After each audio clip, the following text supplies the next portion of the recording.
Hey everyone, and welcome back to another episode of the Class 1A podcast. My name is Andrew Nimsgren, and alongside me, I have Dylan Beal and James Graham with me, as always, to break down everything that happened in episode 3 of season 5, Clash Class 1A versus Class 1B, finally getting to the moment, or at least kind of the arc that we've all been waiting for that's been teased this entire offseason. And do you guys think, from the little bit we got today, is it going to live up to the hype? I think it is. Like, how can it not? It's just a bunch of fights together. I think every time this comes up in the show of where it's just like students versus students in some sort of capacity, it's always really good. Yeah, I don't think you can really go wrong. My hero has successfully done fight scenes this entire time. You're not going to screw it up at this point, and now we're just going to get a ton of them back to back. This is exactly what you want. This is what you wanted of My Hero. And we're getting quirk reveals, right? So Yeah. like how is that not hype? I think we know like 5, 6-ish quirks from Class Maybe 1B, if kind of that. from the horse races. And even so, you don't know for sure that they're from Class 1. Like, there's just so many things we don't know about it that we're still calling people in this episode that we're going to reference them as Mushroom Girl, Sasquatch Man. Like, we have names and they have like actual hero names, quirks, and all that kind of stuff.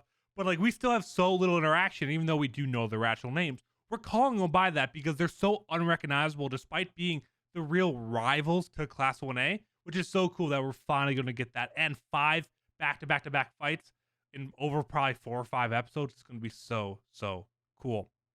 But before I do jump into the recap, if you guys do enjoy this My Hero content or any other My Hero content, we're now on TikTok, we're on Twitter, we're on Instagram, we're on YouTube. Make sure to follow us wherever you want. It is going to be Class 1A or Class 1A Pod on all those platforms. Most of you guys are, though, however, watching us on YouTube or listen to us on podcasting services. So if you do enjoy watching videos more and seeing our beautiful faces, make sure to go to the YouTube account, like, subscribe, leave comments, and interact with us there. Otherwise, if you want to listen to us on the go, we are always available on podcasting services the exact same time every single Saturday. So you can go over there, leave a 5-star review, and listen to us while you're driving to work, working, whatever you want to do. But with that, let's jump into the Season 5, Episode 3 recap, Clash, Class 1A versus Class 1B. It starts off with the short version of the Vestige State conversations that we got from the end of Episode 2. Pretty much took up half the Episode 2. This was only about a minute and a half long. Then we get the opening credits, and it goes to seeing Ariyama checking in Midori after waking up and the glass shattering, pretty much asking if he's holding something in if he hasn't had enough cheese. But it just kind of jumps over to Midori being unable to sleep and going for a run.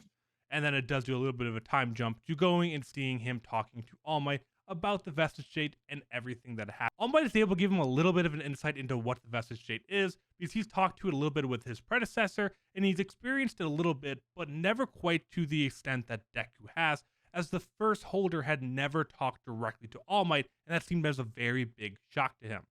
During the scene, we do get a little bit of a flashback to seeing All Might talking to his mentor about the vestiges, pretty much explaining what they are, which are really just the feelings of those who were before that cultivated the quirk and kind of the lingering effects of that within the quirk so that the current users are able to talk to him. It's still not super clear, but we get a little bit more information of what kind of causes this. After kind of going back to it, there is another brief mention of quirk singularity theory from Deku that he took away from the first user, saying you're past the point of singularity, kind of refreshing us on what that is. We can talk about that later after the recap, but it's super interesting that they've brought that up now in Season 4 and Season 5 now. And All Might pretty much just ending the conversation with, I don't know much else besides what you've experienced, but trust the power, trust those users. After that, we see All Might and Deku leaving the office, but they run into Shinso and Aizawa leaving the office the same exact time. Little bit of an interaction there, but Aizawa pretty much just stares at Deku, tell him to go and warm up early.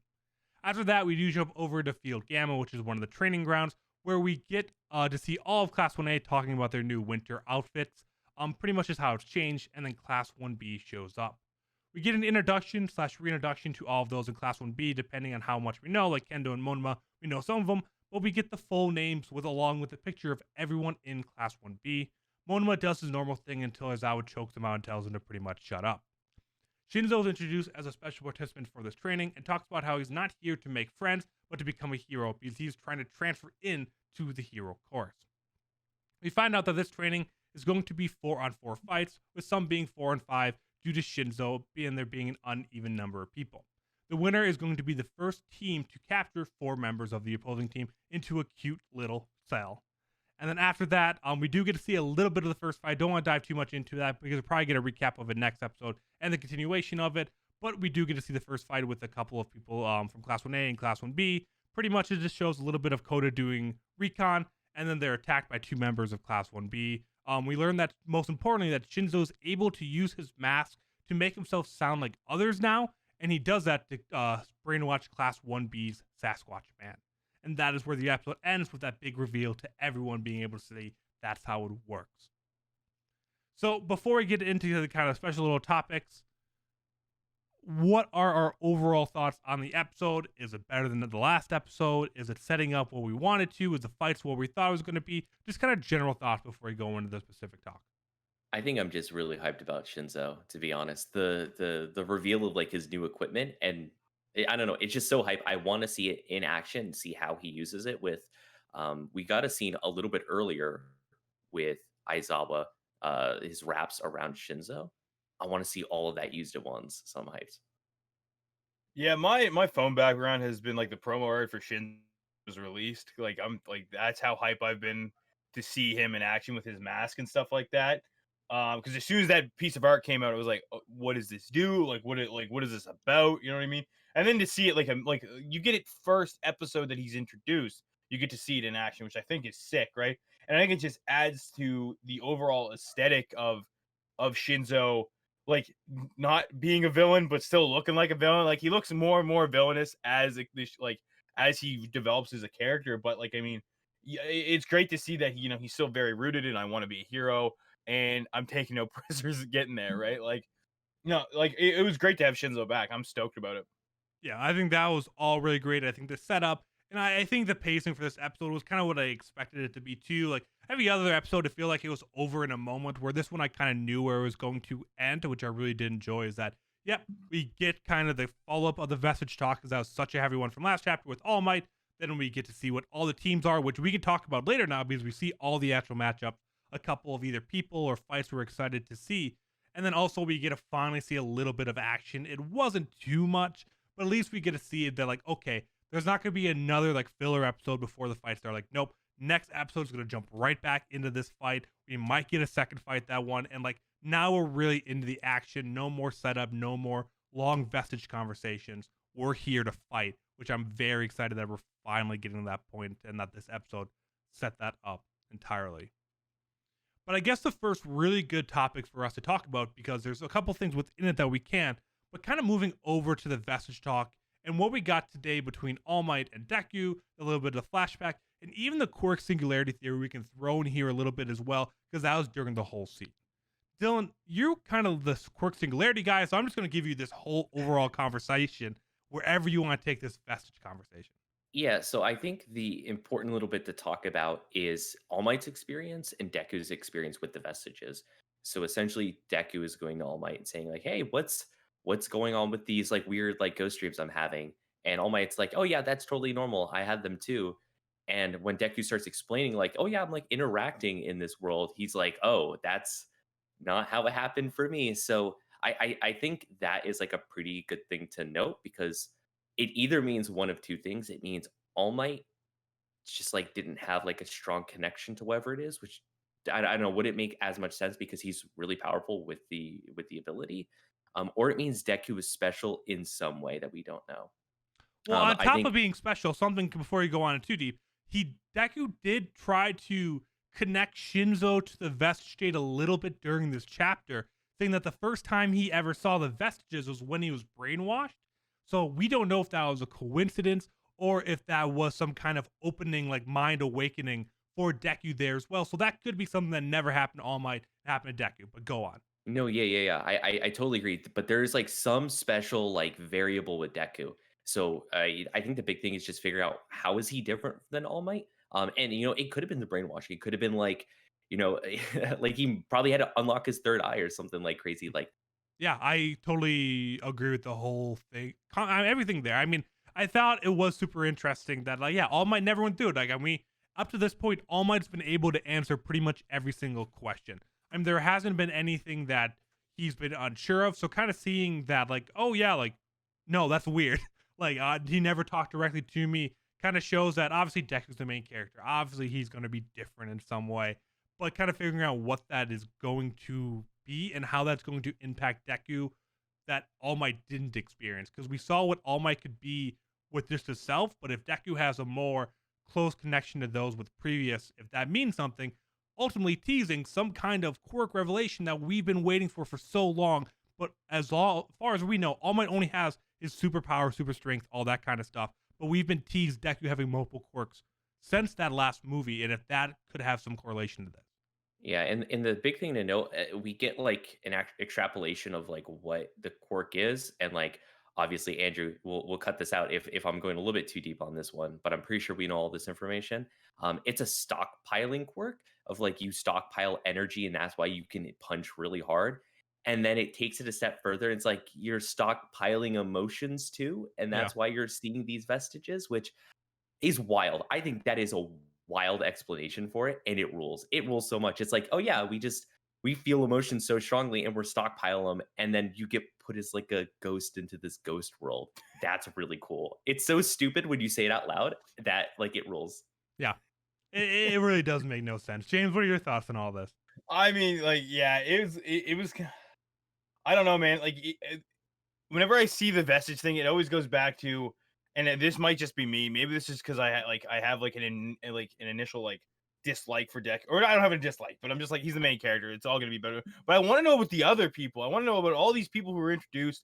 I want to know about the people that were like blacked out that he can't see, and he talked about how for whatever reason All Might's kind of blurred out himself. Which of course, like Dylan said, All Might really doesn't have any answers for any of this because this is all like completely foreign territory to him.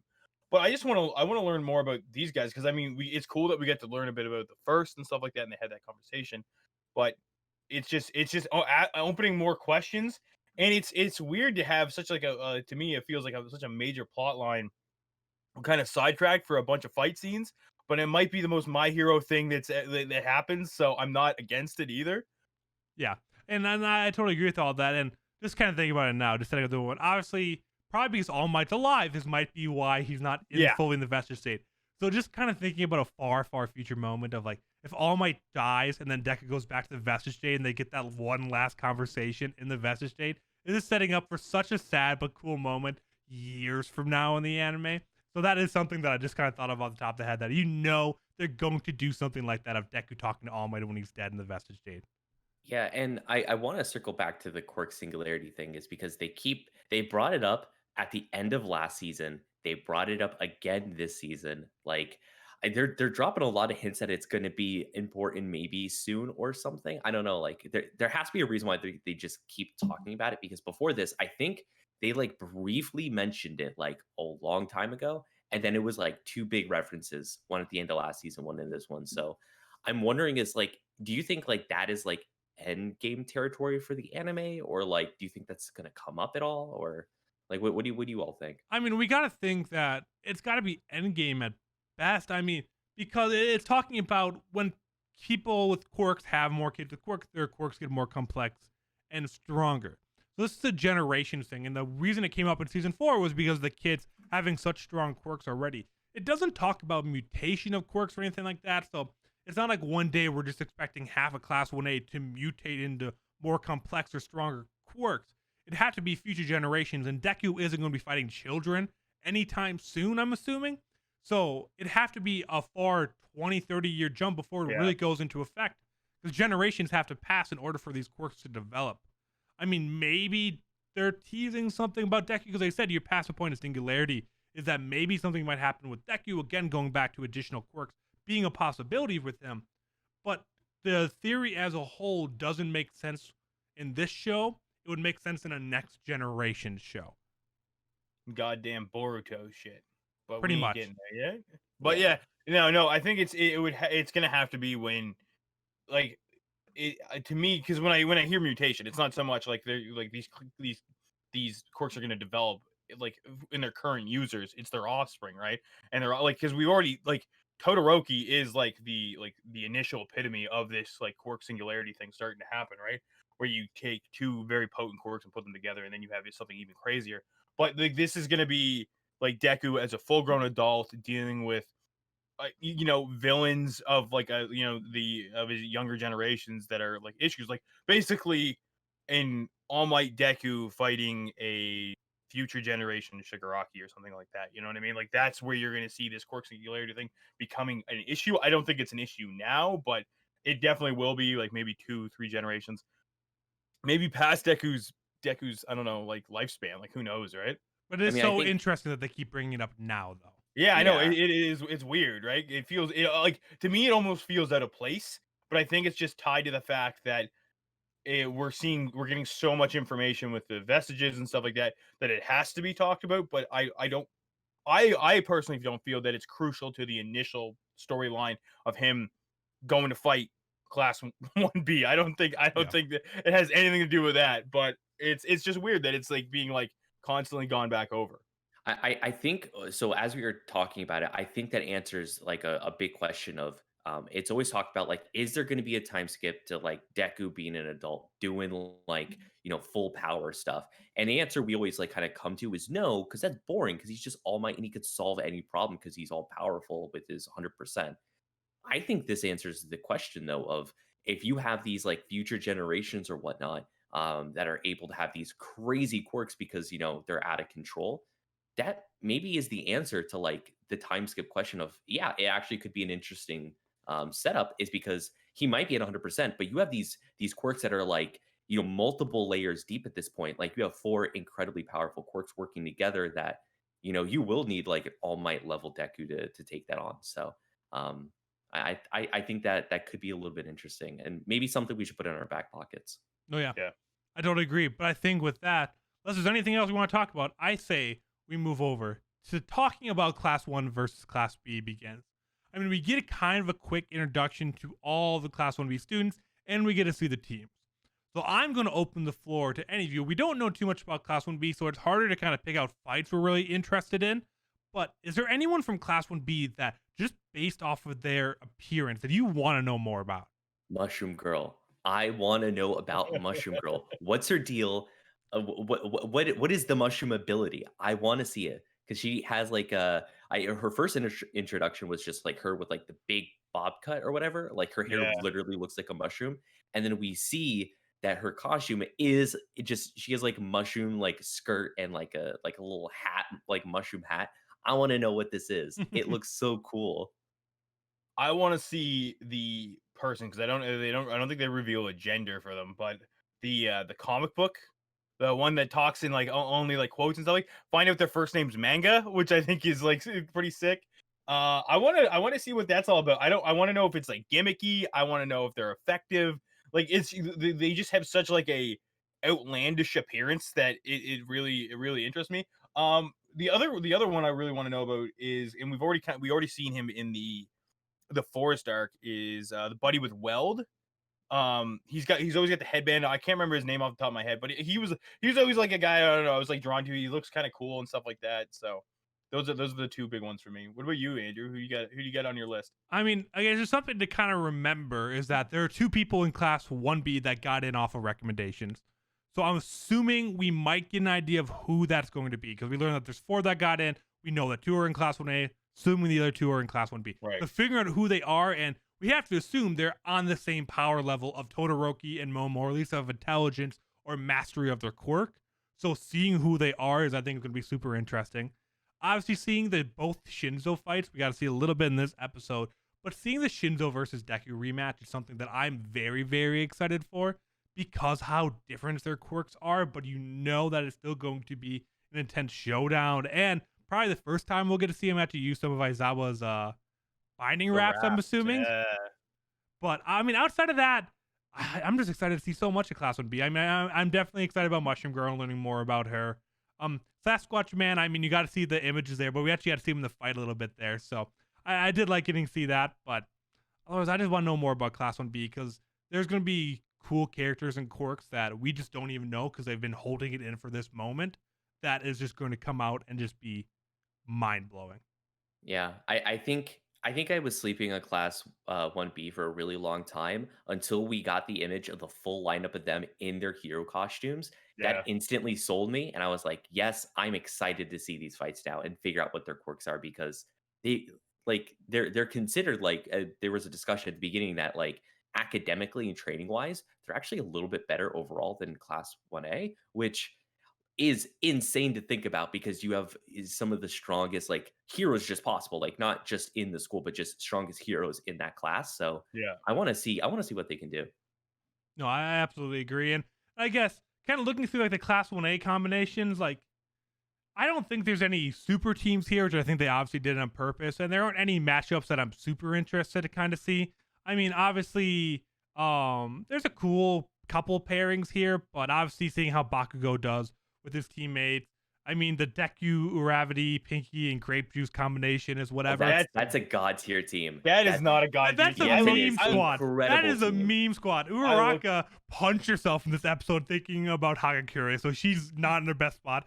Deku's Yeah, an idiot. We had Pinky, a boob flashback. Like we did have a boo flashback in this episode. I mean, Mineta is just going to be staring at the girls from Class 1B the entire fight.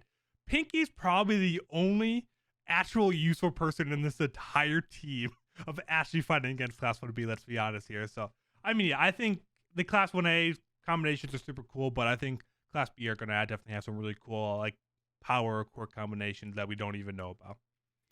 But anything else about this? But until the fights really get in, there's not too much we can dive in. But I think each episode going forward, we're going to be breaking down Class 1B's quirks and all that kind of stuff as we learn more about them. But anything of the overall fight arc that's coming up that you guys want to talk about? Yeah, so I assume the breakdown for the episodes is we have how many fights? We have like 5 of them. 5 fights. yeah. I feel like it's going to be the same as every other time we get a matchup like this. So I'm thinking back to the students versus the teachers on how we had those matchups. So I assume the cadence is going to be the same of there's going to be like 2 or 3 of these that are going to be full episodes and they might crunch a couple of them together. So Maybe. in terms of like what to expect for length, probably not more than 5, probably 5 at the very most, right? Yeah, I'd say I don't 3, wa- I don't I'd say want it to 3 be, more though. after that, though. I think we're going to get the conclusion of this fight and another fight next chapter. And then I think the Deku fight's probably going to be its own chapter. And so I think round 1 and 2 are going to be an episode. 3 and 4 are going to be an episode. And then Deku's going to have his own episode. He's the main character. So, of course, he gets additional time. I think that's how it goes. Okay. I think that makes sense though. So 3 more chapters, 4 total for this arc, which makes sense. And Yeah. then a little bit of a wrap up afterwards. I was before gonna moving say, to the next one. it really depends on how long they want to make this arc, because you can. I think this is one of the few instances where you could probably stretch this out and nobody yeah. would be upset about it. You know what I mean? Like it won't feel dragged on because you have so many new characters, you have so much new like interactions and stuff like that. That if this like, I mean, at least for me, if this arc went longer, I wouldn't be mad about it, right? But I do want to bring up the winter drip, the winter editions of some of their hero costumes, and like they talked about Deku's being the most decked out because he had the most changes to it, but the guy just added a bunch of accessories that don't really do it for him.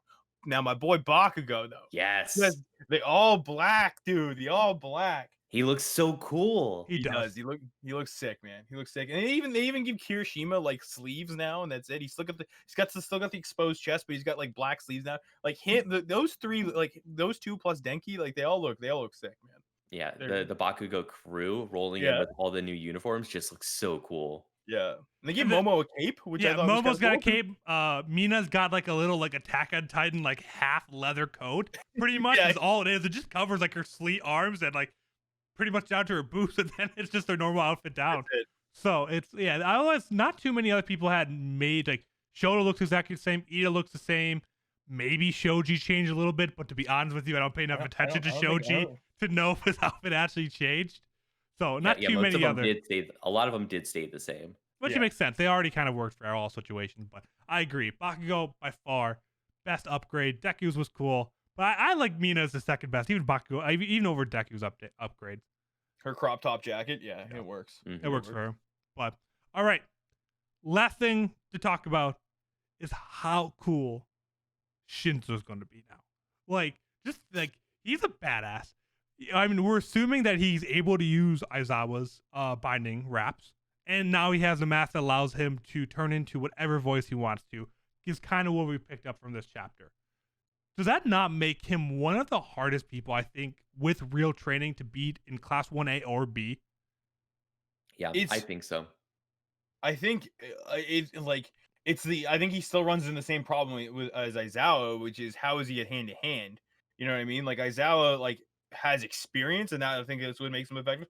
But something tells me that Shinso does not have that level of combat prowess in straight up hand to hand. But the fact he's got the raps now is pretty sick.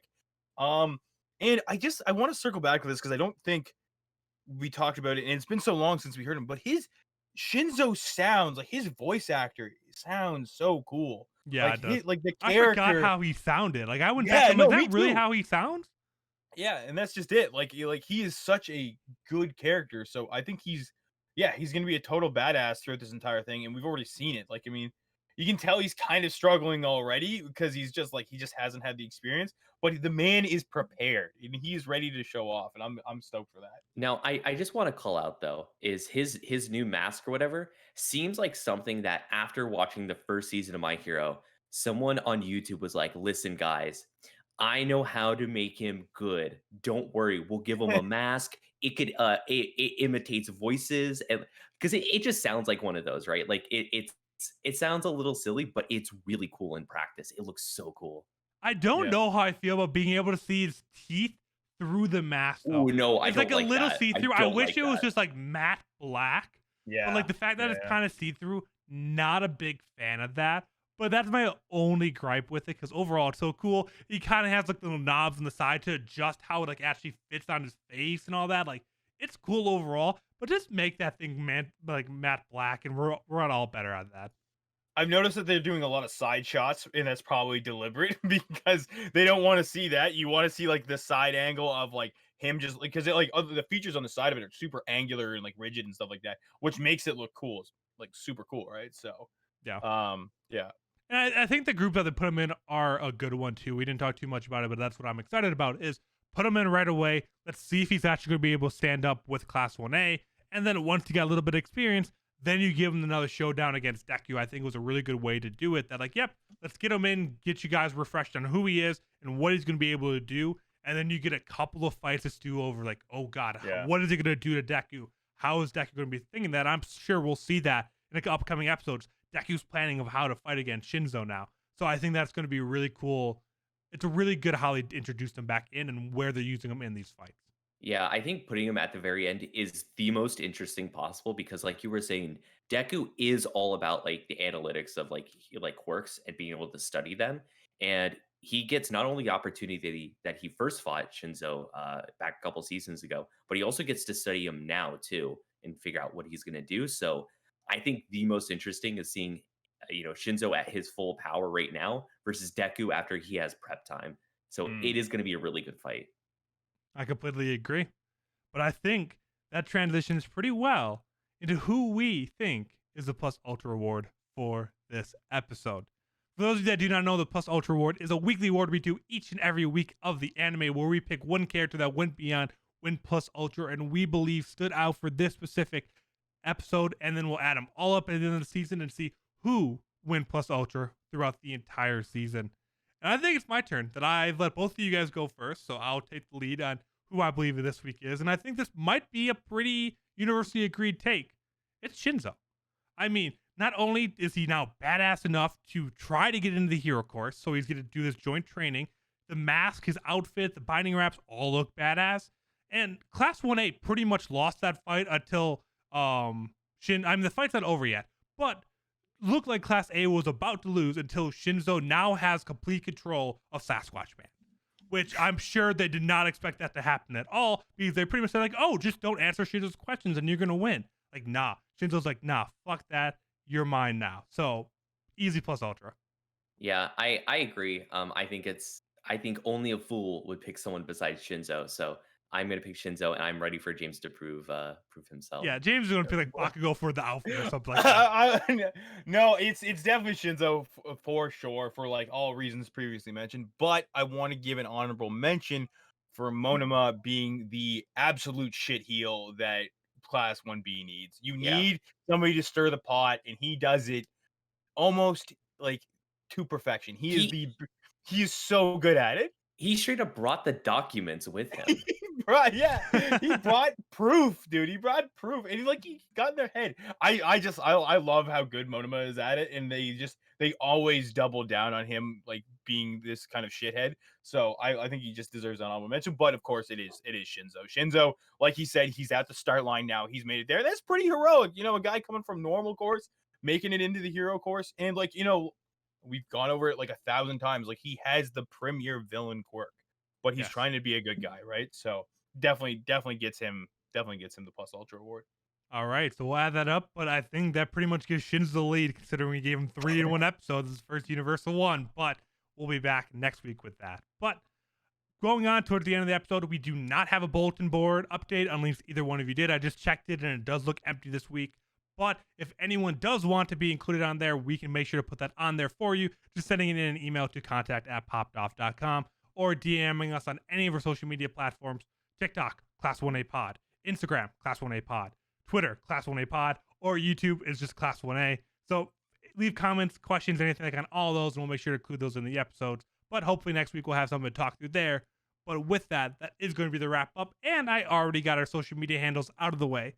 So thank you all so much for tuning into this week's episode of the Class 1A Podcast. We cannot wait to dive back into episode 4 next week, where the fights actually begin. So thanks so much for all of you that tuned in, and we will see you guys next time.